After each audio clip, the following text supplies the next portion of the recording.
Alors, j'ai un peu réfléchi, beaucoup réfléchi cette semaine sur comment commencer 2021. J'ai hésité pour parler du fait que 2020, l'année qui tue, est enfin terminée, parce que c'est déjà un cliché.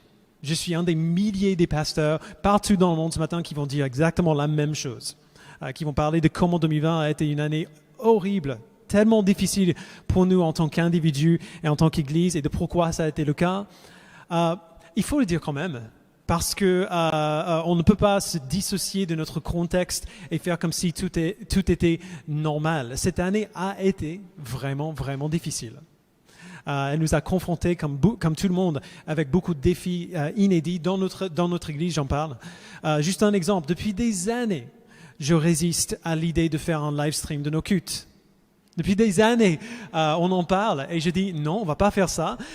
Et les anciens le disent avec moi, on refusait de faire cela parce qu'on savait très bien que si on le faisait, les gens trouveraient ça de plus en plus facile de ne pas venir au culte et de regarder simplement en ligne à la maison. Et nous avons toujours été convaincus que regarder un culte en ligne n'est pas la même chose que d'être ici physiquement présent dans l'Église. Si la seule entrée dans la vie de l'Église se fait passivement, devant un écran, sans vraiment une participation réelle dans la vie de l'Église, ce n'est pas l'Église. On ne vient pas à l'Église, on ne participe pas à l'Église, on ne fait pas partie de l'Église comme ça. Ce n'est pas ainsi que nous sommes appelés à interagir avec le corps de Christ. Et donc on dit ça depuis des années, et puis le confinement est tombé. Et du coup, le défi était lancé. Comment est-ce que nous, des gens qui sont fermement contre le principe du culte en ligne, de l'Église en ligne plutôt, comment est-ce qu'on maintient la vie de l'Église lorsque nous avons légitimement aucune autre possibilité que de faire l'Église en ligne? Et je ne parle pas seulement du culte, mais aussi de nos groupes de disciples, de nos groupes de communauté, réunions de prière et tout le reste. Surtout quand on n'a pas notre propre bâtiment et cette salle que nous louons pour nos cultes est fermée. Qu'est-ce qu'on fait? Comment est-ce qu'on vit en tant que corps de Christ quand les membres de ce corps sont éparpillés, physiquement isolés les uns des autres? Cette année passée, en partie grâce à la technologie qu'on n'avait pas il y a quelques années seulement, comme Zoom, on a commencé à trouver des solutions temporaires à ce problème. On a vu des réunions de prière se multiplier pour prendre soin les uns des autres et pour prier pour l'Église et pour notre pays pendant la semaine. On a vu plus de gens qui lisent la Bible ensemble parce que Zoom rend la discussion face à face plus accessible, même si on doit s'y habituer un petit peu. La nouvelle habitude de Zoom a pris du temps. J'ai eu plus de rencontres pastorales dans les 4 mois passés que normalement j'ai en un an. Encore parce que Zoom rend ces choses plus faciles, plus accessibles. Je suis très reconnaissant pour la manière dont la plupart d'entre vous ont réagi à ces défis. On a découvert que même si c'est bien plus difficile et que ce n'est pas idéal, c'est au moins possible pour la vie de l'Église de continuer dans ce contexte étrange. Nous espérons que cette année, les choses continuent de s'améliorer, que nous puissions tous nous rassembler de nouveau, adultes, enfants et bébés, sous un même toit pour louer ensemble en même temps. C'est pas certain que ça arrive tout de suite, on est d'accord, mais on prie que ça arrive plutôt rapidement. Mais voici le truc que j'ai en tête depuis un certain temps. Même si tout était réglé aujourd'hui, au niveau du Covid, plus aucun confinement, plus aucune mesure de sécurité nécessaire, les difficultés fondamentales de la vie de l'Église ne seraient pas résolues, ne changeraient pas. Les plus grands défis auxquels l'Église fait face aujourd'hui ne sont pas des défis logistiques ou technologiques ou sanitaires. Les gens ont été tellement distraits par nos problèmes immédiats qui viennent du Covid que nous avons parfois oublié que les vrais défis de l'Église aujourd'hui sont les mêmes défis auxquels l'Église a toujours fait face depuis le tout début. J'ai ressenti cela avec une force particulière pendant les 3 semaines où je n'ai pas prêché le mois dernier. J'ai passé beaucoup de temps ces 3 semaines à discuter avec les gens, à réfléchir et à prier pour non seulement ce qui se passe dans l'Église aujourd'hui, Mais pour les défis, les difficultés que nous avons rencontrés depuis toute l'existence de notre Église, depuis qu'on l'a implantée en 2014, pendant ces 3 semaines, j'ai beaucoup pensé à vous tous. Je connais la plupart d'entre vous d'une manière ou d'une autre. Plusieurs d'entre vous, je connais très bien. D'autres, je connais moins bien. Et c'est pas grave. Une église de notre taille, le pasteur ne peut pas connaître tout le monde de manière intime. Mais que je vous connaisse ou non, j'ai passé pratiquement tout mon temps pendant ces 3 semaines à penser à vous. Et je suis sorti de ces 3 semaines avec une ou deux conclusions personnelles qui sont clés. D'abord, et ça a été une surprise pour moi, un très grand encouragement pour moi, j'ai réalisé que de manière sincère, je vous aime tous. Vraiment. Alors, ce n'est pas surprenant à cause de vous, mais à cause de moi. Je ne suis pas quelqu'un qui aime facilement. Alors, je peux voir l'œuvre de Dieu en moi-même, dans mon propre cœur, quand je me rends compte que mon amour pour vous est bien réel. Alors, ce n'est pas quelque chose que je dis quand je suis devant vous. Que je vous connaisse bien ou non, j'ai bien ressenti le poids de votre présence dans la vie de l'Église et le fait que Dieu vous a placé sous la responsabilité des anciens de cette Église pour le moment. Et j'en suis très, très heureux. Je remercie Dieu que chacun et chacune d'entre vous soit ici. La deuxième chose qui vient un peu suite à cette première réalisation, puisque je vous aime, il y a plusieurs choses que je désire pour vous dans l'avenir. J'ai pu mettre le doigt sur quelques désirs précis que j'ai pour vous tous, ce que je désire voir Dieu faire en vous et pour vous et à travers vous. Une grande partie de mon temps pendant ces 3 semaines a été consacrée à réfléchir sur comment on peut, en tant qu'Église, pourvoir un certain nombre de ces choses pour vous. Je suis retourné, j'ai énormément lu la Bible pendant ces 3 semaines, évidemment, ça fait partie de ce qu'on fait. Et je suis retourné plusieurs fois à la lettre de Paul aux Éphésiens, particulièrement à 2 passages précis où Paul prie pour l'église d'Éphèse. Ces passages m'ont ému à chaque fois parce que ces prières informaient et faisaient écho à mes propres désirs pour vous. Et donc du coup, alors qu'on commence ce nouvel an, j'aimerais commencer par 2 semaines qui seront assez personnelles pour moi. 2 semaines dans les prières de Paul pour l'église d'Éphèse. C'est personnel parce que ce sont ces prières que j'ai priées pour vous pendant ces derniers temps. Et c'est complètement approprié parce que ces passages peuvent nous servir d'introduction à la semaine universelle de prière qui commencera dimanche prochain, le 10 décembre. Et donc, avec tout cela dit, allez avec moi à la lettre de Paul aux Éphésiens, au chapitre 1, versets 15 à 23. C'est là où on sera aujourd'hui. Est-ce que tu veux que je le fasse ou tu veux... Il peut le faire. Excellent. Donc, verset 15. « C'est pourquoi moi aussi, après avoir entendu parler de votre foi dans le Seigneur Jésus et de votre amour pour tous les saints, je ne cesse de dire toute ma reconnaissance pour vous, lorsque je fais mention de vous dans mes prières. Je prie que le Dieu de notre Seigneur Jésus-Christ, le Père de gloire, vous donne un esprit de sagesse et de révélation qui vous le fasse connaître. Je prie qu'il illumine les yeux de votre cœur, pour que vous sachiez quelle est l'espérance qui s'attache à son appel, quelle est la richesse de son glorieux héritage au milieu des saints, et quelle est l'infinie grandeur de sa puissance, qui se manifeste avec efficacité par le pouvoir de sa force envers nous qui croyons. Cette puissance, il a déployée en Christ, quand il a ressuscité et l'a fait asseoir à sa droite dans les lieux célestes, au-dessus de toute domination, de toute autorité, de toute puissance, de toute souveraineté et de tout nom qui peut être nommé, non seulement dans le monde présent, mais encore dans le monde à venir. Il a tout mis sous ses pieds et il l'a donné pour chef suprême à l'Église, qui est son corps, la plénitude de celui qui remplit tout en tous. » C'est là où nous serons dans ce passage pour le reste de notre temps ensemble. Et on va faire une pause au milieu, juste pour vous rassurer, pour nous lever, pour chanter, pour nous réveiller un petit peu si vous commencez à somnoler un petit peu dans vos chaises. Commençons au début. Paul prie un certain nombre de choses pour les Éphésiens, qu'on va voir dans un instant. Mais il est clair qu'il n'a absolument aucun doute que Dieu va faire ce qu'il lui demande de faire ici, que Dieu répondra positivement à sa prière. On peut voir sa confiance dans les versets 19 à 23 où il dit aux Éphésiens ce que Dieu mettra en œuvre pour répondre. Donc j'ai dit commençons au début, mais je voulais dire commençons à la fin. Il prie d'abord que Dieu bénisse les Éphésiens, donc fin du verset 19, selon l'infinie grandeur de sa puissance. Cette semaine, Lohan et moi, on a regardé de nouveau Le Prince d'Égypte avec les enfants. Vous vous rappelez de ce film? La plupart d'entre vous n'étaient pas nés quand il est sorti. Moi, je me souviens très bien la première fois que je l'ai vu au cinéma quand j'étais ado. Et je m'en souviens, il me fait le même effet encore aujourd'hui qu'à l'époque.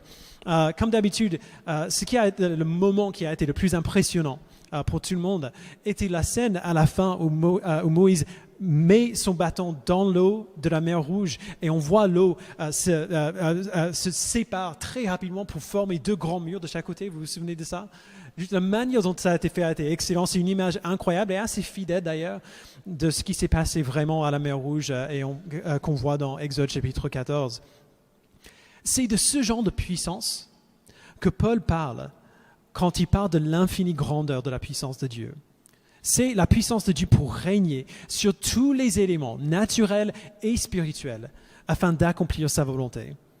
Et Paul donne des exemples spécifiques de la puissance de Dieu à l'œuvre dans l'histoire récente, dans ce passage. Par la puissance de Dieu, il dit que Christ a été ressuscité.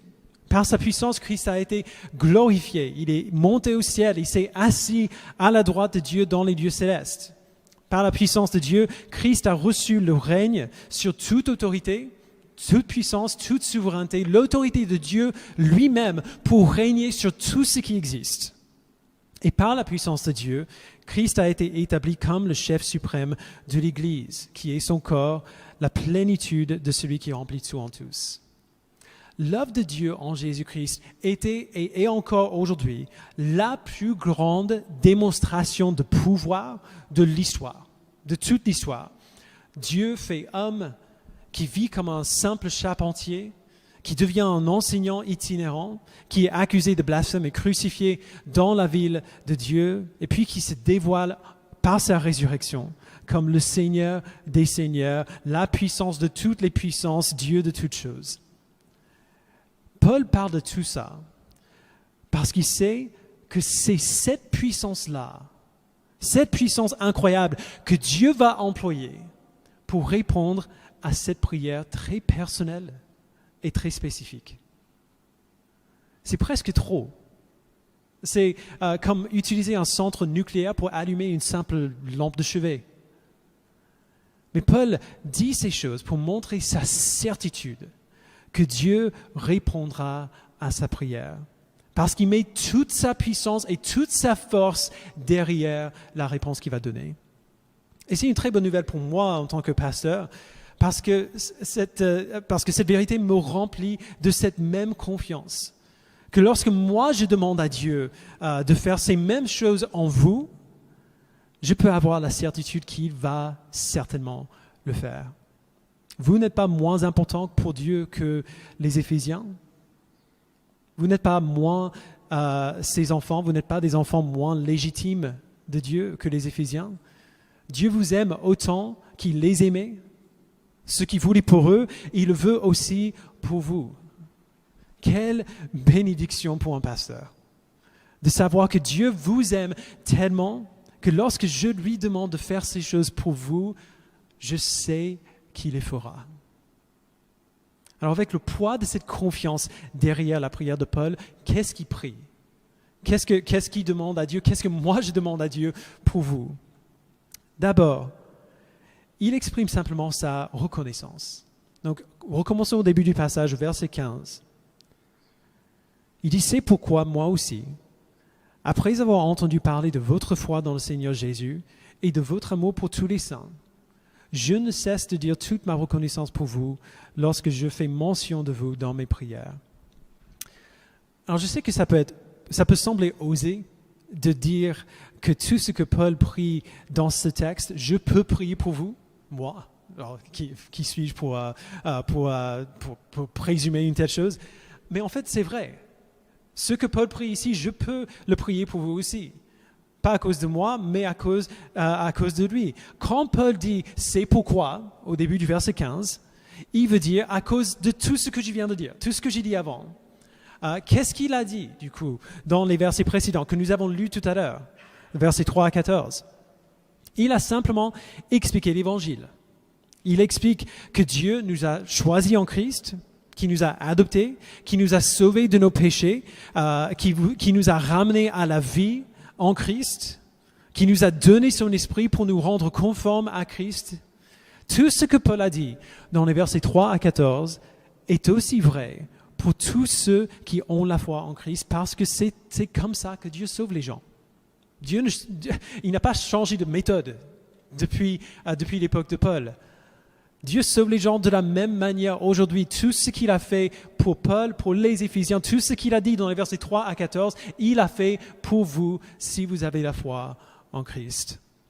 Alors la réponse évidente à tout cela, à tout ce que Dieu a fait pour vous, à la foi qu'il vous a donnée, à l'amour les uns pour les autres qu'il a produit en vous, la seule réponse appropriée à tout cela, c'est la reconnaissance.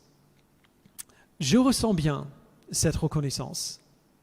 Parce que j'ai vu Dieu faire cela en vous, en l'Église Connexion, pendant les 6 années passées. Que vous soyez ici depuis longtemps, si vous êtes là depuis longtemps, je le vois un peu plus parce que j'ai eu plus d'occasions pour le voir.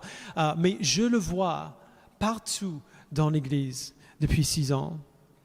Il a pris certains d'entre vous qui ne le connaissaient pas du tout et il vous a fait naître de nouveau. On l'a vu. Il vous a sauvé. Il vous a sauvé même si vous ne cherchez pas vraiment Christ. Il a pris certains d'entre vous qui étaient déjà chrétiens avant d'arriver à Connexion et on l'a vu approfondir votre foi et votre connaissance en lui. Il vous a fait grandir dans la sainteté, dans votre amour les uns pour les autres, dans votre patience les uns pour les autres. Et ça, je vois particulièrement parce que je vois le fait qu'il vous a fait grandir dans votre amour et votre patience pour moi. Et j'en suis reconnaissant évidemment pour ça aussi.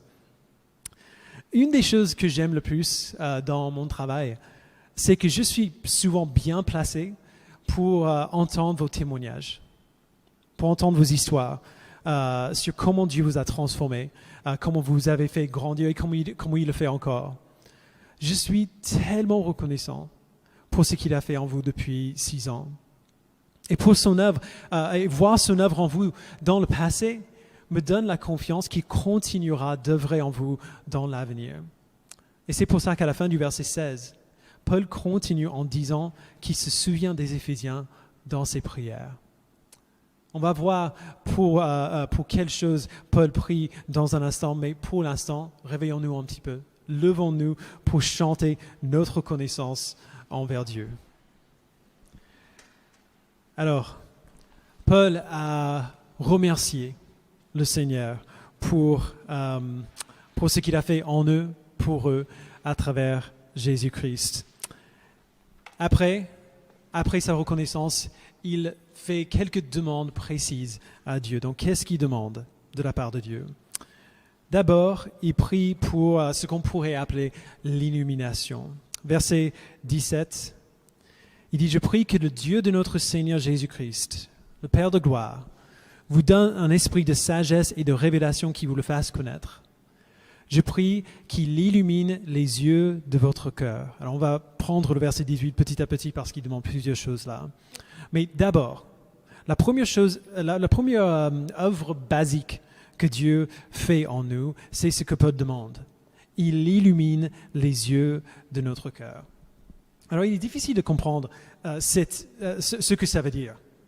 Qu'il illumine les yeux de notre cœur, parce que ce n'est pas quelque chose qu'on peut facilement analyser ou mesurer. C'est quelque chose qui se passe non seulement dans nos esprits, au niveau de l'intellect, mais aussi au niveau plus profond de la conviction, presque de l'instinct. C'est quelque chose qu'on ressent, presque comme ce qui se passe quand on écoute une musique classique qui est juste magnifique. On peut l'analyser si on veut, on peut connaître toute la théorie, la technique derrière, mais quand une musique est vraiment un chef-d'œuvre, on le sent dans nos tripes. Il ne nous affecte pas au niveau de l'intellect, mais au niveau du cœur. Et puisque Dieu nous a créés, il sait très bien que la manière la plus efficace pour nous inciter à une réponse particulière n'est pas seulement en travaillant sur nos esprits, mais sur nos cœurs. On choisit de faire quelque chose ou de ne pas faire quelque chose, non pas quand on pense qu'on devrait le faire, mais quand on veut le faire. La preuve, c'est qu'on sait très bien qu'il y a un certain nombre de choses qu'on devrait faire et on ne les fait pas.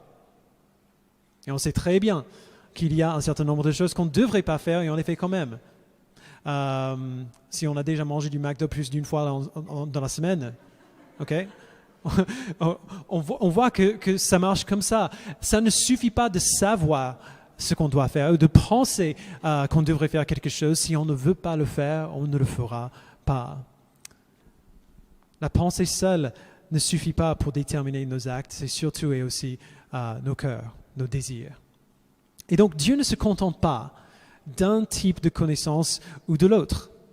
Il ne choisit pas entre la connaissance intellectuelle et cette connaissance entre guillemets du cœur. Il se révèle à nous en ouvrant nos esprits pour voir l'Évangile comme la vérité et non pas comme une folie. Et il se révèle à nous en ouvrant nos cœurs pour le désirer et pour le croire. Il illumine les yeux de notre cœur. Et c'est pour cela que Paul prie. Il prie pour ce type de connaissance. La connaissance qui n'atteint pas seulement nos esprits, mais qui éveille nos affections, qui éveille nos cœurs et nos âmes et qui nous donne une conviction profonde et entière de ces choses. Mais du coup, quelles sont ces choses? Quel est le contenu de cette connaissance? Il prie au verset 18 encore. Il dit, je prie qu'il illumine les yeux de votre cœur pour que vous sachiez quelle est l'espérance qui s'attache à son appel. Alors voici peut-être le plus grand fardeau que j'ai pour vous en tant que pasteur, que je ressens. Que vous sachiez à quelle espérance Dieu vous a appelé. Encore, pas seulement dans vos têtes, mais dans vos cœurs, dans vos tripes. C'est pour ça que cette prière est tellement essentielle pour moi personnellement. Notre douleur face aux difficultés présentes, aux difficultés possibles qui viennent, notre douleur augmente et persiste en grande partie parce que nous avons du mal à lever les yeux de nos circonstances et à garder les yeux fixés sur l'espérance, sur ce qui vient après, l'espérance de la grâce que nous recevrons pour toute l'éternité.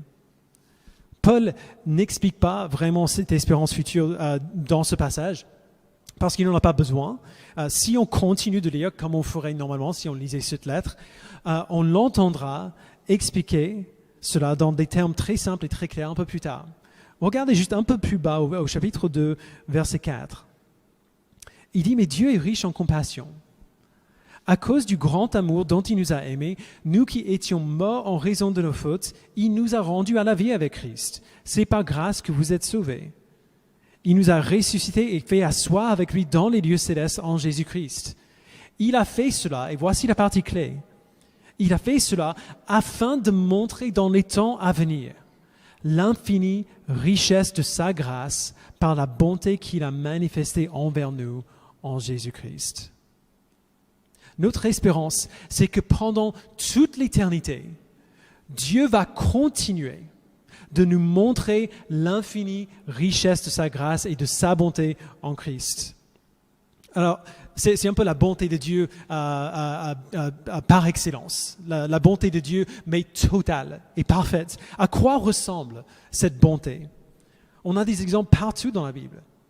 La bonté ultime et parfaite de Dieu veut dire le secours, la protection de tout danger, l'enlèvement de tout danger carrément, la guérison de la maladie, l'absence de tout ce qui nous fait mal.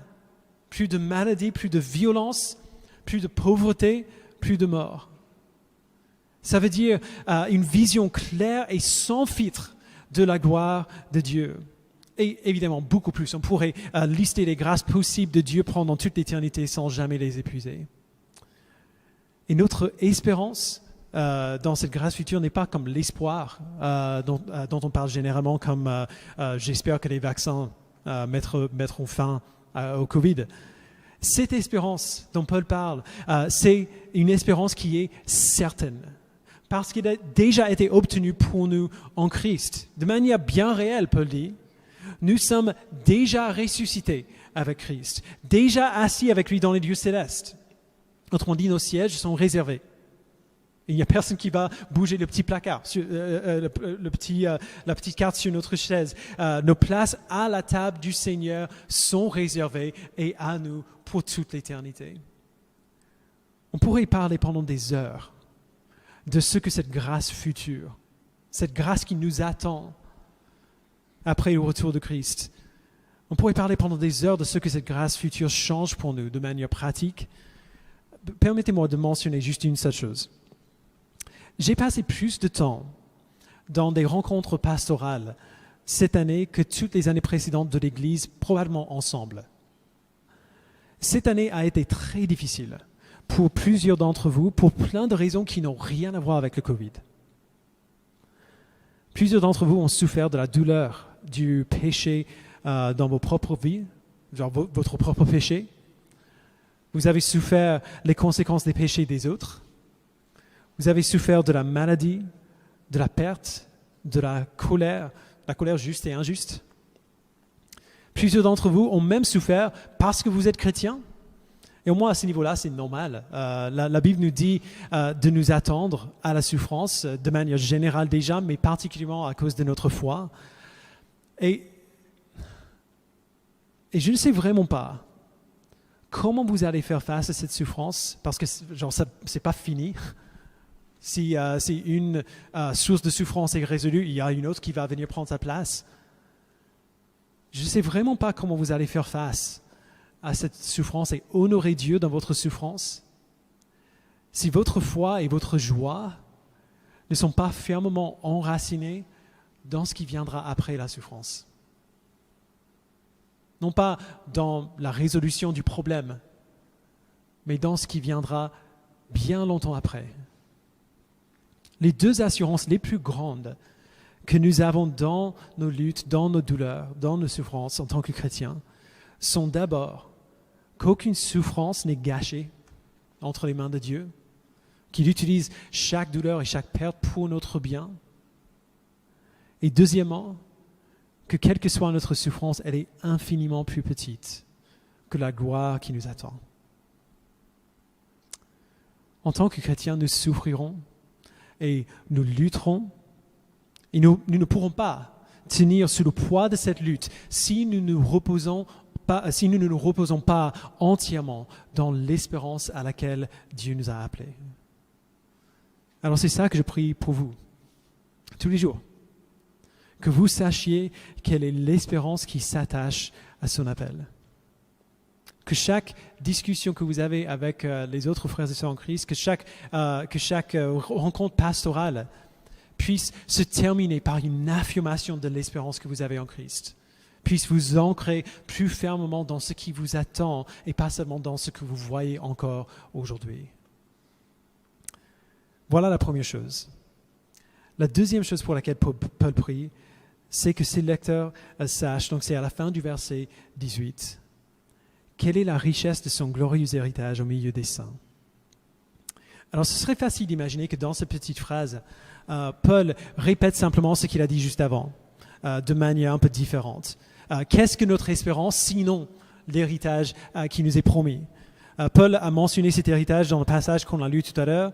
Il dit dans le verset 11, « En lui, nous avons été désignés comme héritiers et ont été prédestinés suivant le plan de celui qui met tout en œuvre conformément aux décisions de sa volonté. » Donc notre héritage promis, c'est une vérité et une promesse absolument merveilleuse pour nous. Cet héritage, c'est ce que nous recevrons de la part de Dieu parce que nous sommes en Christ. De manière bien réelle, être en Christ, c'est comme un mariage. C'est pour ça que l'Église s'appelle l'épouse du Christ à bien des reprises dans le Nouveau Testament. Selon la vision biblique du mariage, quand un époux se marie à son épouse, tout ce qui lui appartient, il le partage maintenant. avec son épouse. Tout ce qui est à moi est à Loan aussi. Quand nous sommes en Christ, nous recevons la promesse que tout ce que Christ a, il le partage maintenant avec nous. La vie éternelle et la santé éternelle, le bonheur éternel en sa présence, le règne du royaume de Dieu avec lui dans les nouveaux cieux et la nouvelle terre, tout ce que Christ a reçu pour avoir vaincu la mort et pris sa place à la droite de Dieu, il le partage maintenant avec nous. C'est ça l'héritage qui nous est promis. Et au verset 14, Paul dit que nous avons reçu le Saint-Esprit qui nous a donné la foi comme le gage de notre héritage. Si vous voulez une preuve, une assurance concrète du fait que vous allez recevoir cet héritage de la part de Dieu, vous n'avez pas besoin de regarder plus loin que votre propre foi. Si l'Esprit vous a donné la foi en Christ et vous a fait commencer à grandir en lui, vous a donné de vous repentir de vos péchés et commencer à grandir en conformité à Christ, vous avez toute la preuve dont vous avez besoin, que cet héritage est à vous. Alors ces choses sont merveilleusement vraies, mais ce n'est pas de ça que Paul parle dans le verset 18. Prêtez bien attention aux mots qu'il emploie. Dans le verset 11 et 14, il parle clairement de notre héritage, l'héritage qui nous est promis en Christ. Mais au verset 18, il prie que nous sachions quelle est la richesse de son glorieux héritage. Pas notre héritage, le sien, l'héritage de Dieu. Alors si notre héritage, c'est tout ce que Christ a obtenu par sa vie, sa mort et sa résurrection qu'il partage avec nous, quel est l'héritage de Dieu ? Paul le dit dans le verset même quand il prie que les Éphésiens sachent quelle est la richesse de son glorieux héritage au milieu des saints. Voici une des vérités peut-être les plus difficiles à croire et à accepter. Nous, les saints, le peuple de Dieu, nous sommes l'héritage de notre Dieu. Alors cette idée n'est pas nouvelle, comme Paul le dit ici, dans la loi de Moïse. Dieu a déjà bien dit que c'était le cas. Dans Deutéronome 4, verset 20, il dit au peuple d'Israël, « Mais vous, l'Éternel vous a pris et vous a fait sortir de la fournaise de fer de l'Égypte, afin que vous soyez un peuple qui soit son héritage. » Comme vous l'êtes aujourd'hui. Rien n'a changé entre ce moment-là et aujourd'hui. Dieu a toujours prévu que son héritage, sa grande joie, sa récompense pour son œuvre, soit son peuple.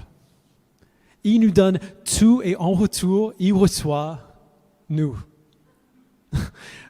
Son peuple, son Église, rendue parfaite, libérée du péché, qui voit et qui se réjouit en sa gloire pour toujours. Et la raison pour laquelle Paul prie que les Éphésiens connaissent cette vérité, la raison pour laquelle moi je le prie pour vous, c'est parce que justement cette vérité est tellement difficile à accepter. Si nous sommes l'héritage de Dieu, on dirait quand même que c'est un peu dommage pour lui. Il se donne tout cet effort, toute cette douleur dans la personne de Christ et en retour, il reçoit nous. Dieu nous connaît. Genre, vous trouvez ça juste ? Est-ce que nous sommes une récompense vraiment à la hauteur de l'œuvre de Christ ? Il sait à quel point on est bête. Il sait à quel point nous sommes petits, imparfaits, difficiles. J'ai un grand fardeau que je ressens pour plusieurs d'entre vous parce que je sais que vous avez un avis sur vous-même qui est, pour le dire simplement, qui est beaucoup plus négatif que l'avis de Dieu sur vous. Alors attention, quand je dis ça, je ne parle pas de la pensée positive qui essaie d'encourager tout le monde en disant « Non, en fait, nous sommes tous formidables ». La Bible a une vision très réaliste de ce que nous sommes. Elle dit qu'en nous-mêmes, à cause de notre péché, nous sommes égarés dans notre raisonnement. Donc Romains chapitre 1, si vous voulez aller plus loin dans cela. Nos cœurs sans intelligence sont plongés dans les ténèbres. Se vantant d'être sages, nous sommes en réalité des fous. Nous échangeons la gloire de Dieu pour des images des bêtes. Par notre propre puissance, nous sommes morts, sans puissance du tout. On le voit au début de Éphésiens chapitre 2. Alors, je ne dis pas que finalement ces choses ne sont pas vraies. Ce que je dis, quand je dis que Dieu a un avis bien plus positif sur nous que nous-mêmes. Et c'est ce que Paul dit ici aussi, ce qui est incroyable. C'est que même si toutes ces choses malheureuses sont vraies nous concernant, Dieu nous a aimés quand même. Il nous a aimés quand il n'y avait rien d'aimable en nous. Quand, se vantant d'être sages, nous étions fous. Quand nous avons échangé sa gloire pour des images des bêtes. Il nous a tellement aimés, alors qu'il n'y avait rien d'aimable en nous par nous-mêmes. Il nous a tellement aimés qu'il a donné son Fils, afin que quiconque croit en lui ne périsse pas, mais ait la vie éternelle. Et par son amour, il a pris les êtres égarés et peu aimables que nous sommes, et il nous a rendus nouveaux. Il nous a ramenés à la vie, il nous a adoptés, nous a fait devenir ses enfants. Mais je sais que plusieurs d'entre vous ne croient pas vraiment que Dieu vous voit comme ça. Dans votre tête, oui, vous le croyez, mais dans votre cœur, pas tellement. Plusieurs d'entre vous imaginent que Dieu vous tolère peut-être, mais que vraiment vous ne lui plaisez pas plus que ça. Alors je prie avec Paul que vous sachiez quelle est la richesse de son glorieux héritage, la richesse de l'héritage que Dieu a en nous. Ça a l'air fou de le dire, mais oui, c'est vrai. Nous, le peuple de Dieu, nous ne sommes pas un héritage minable. Dieu n'est pas appauvri en nous ayant comme héritage. Cette prière, c'est que nous connaissions la richesse de son héritage. Que c'est une belle chose que Dieu reçoit quand il reçoit son peuple, racheté et sanctifié. Et que nous puissions réaliser la profondeur de ses affections pour nous, peu importe ce que nous pensons de nous-mêmes aujourd'hui. Dieu ne vous aime pas parce que vous êtes des gens de bien. Il ne vous aime pas parce que vous êtes des gens talentueux, ou moralement justes, ou efficaces, ou obéissants. Il ne vous aime pas à cause de quoi que ce soit de bon que vous pouvez lui donner. Toutes ces choses viennent de lui de toute façon. Il vous aime parce que vous êtes à lui.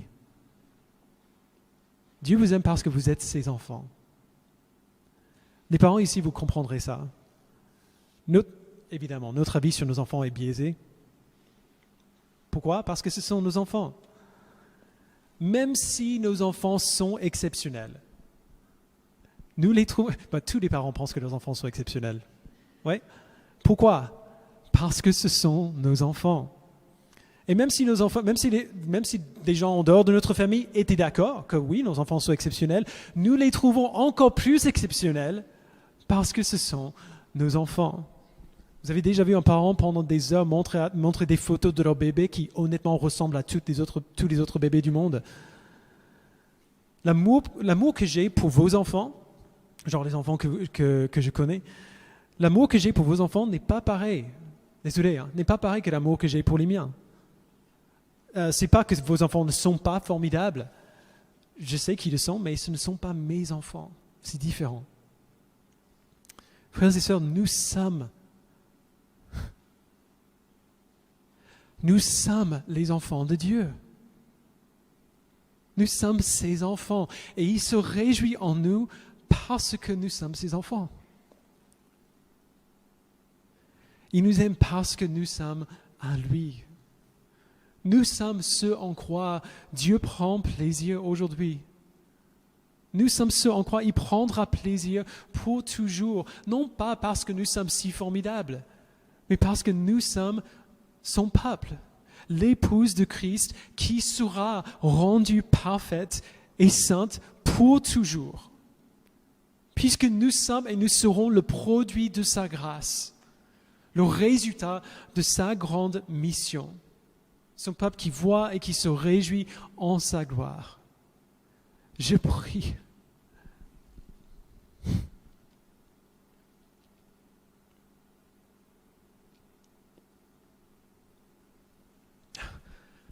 Je pense à certains d'entre vous qui ont vraiment du mal à le croire et je le sais bien.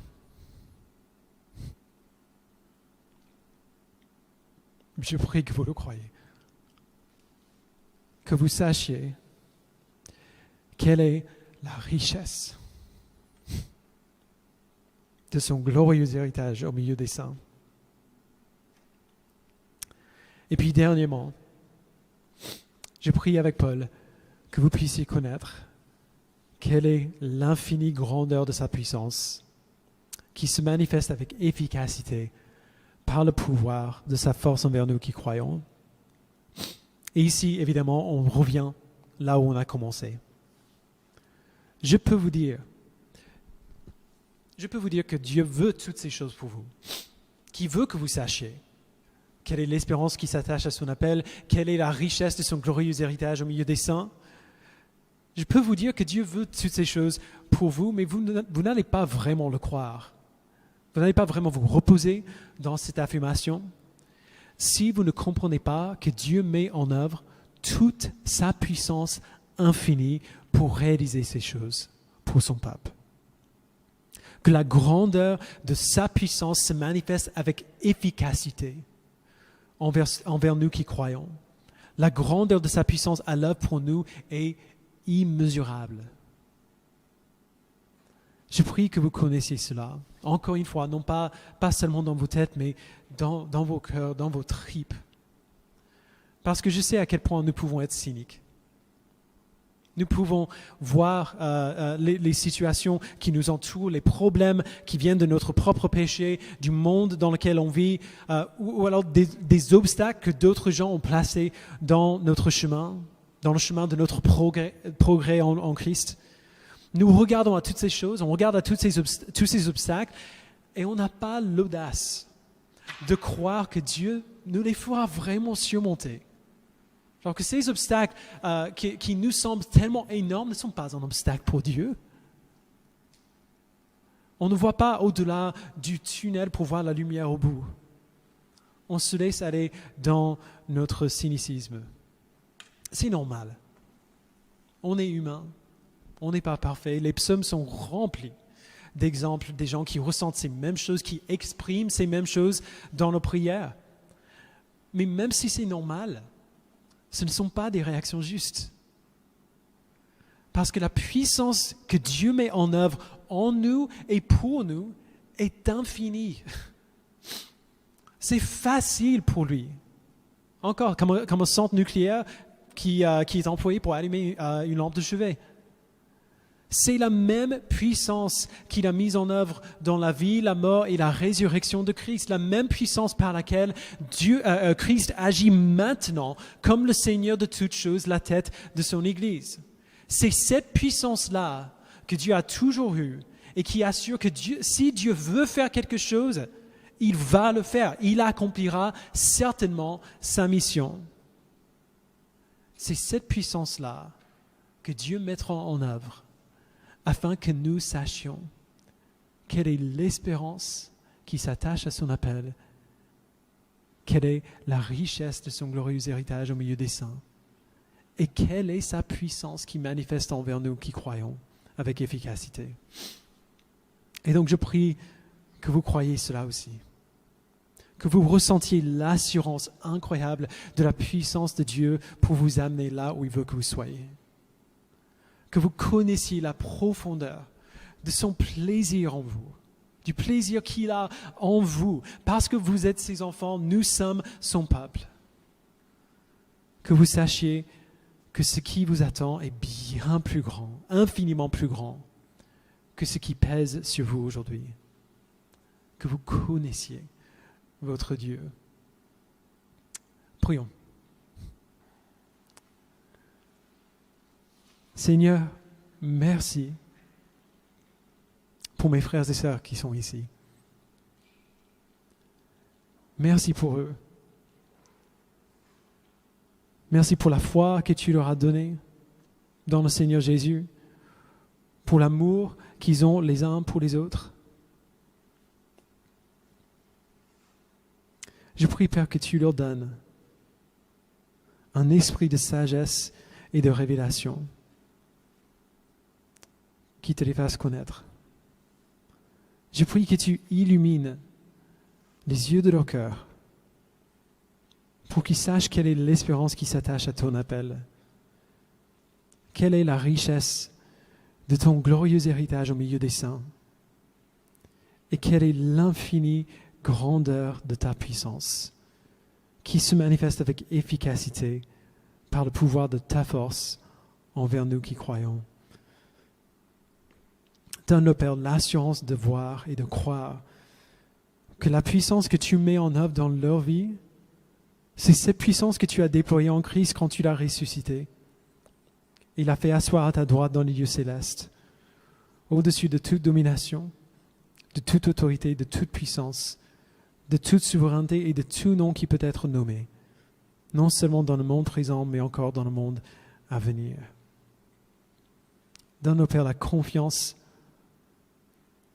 que c'est par cette puissance que tu as tout mis sous les pieds de Jésus-Christ et l'a donné pour chef suprême à l'Église, qui est ton corps, la plénitude de toi qui remplis tout en tous.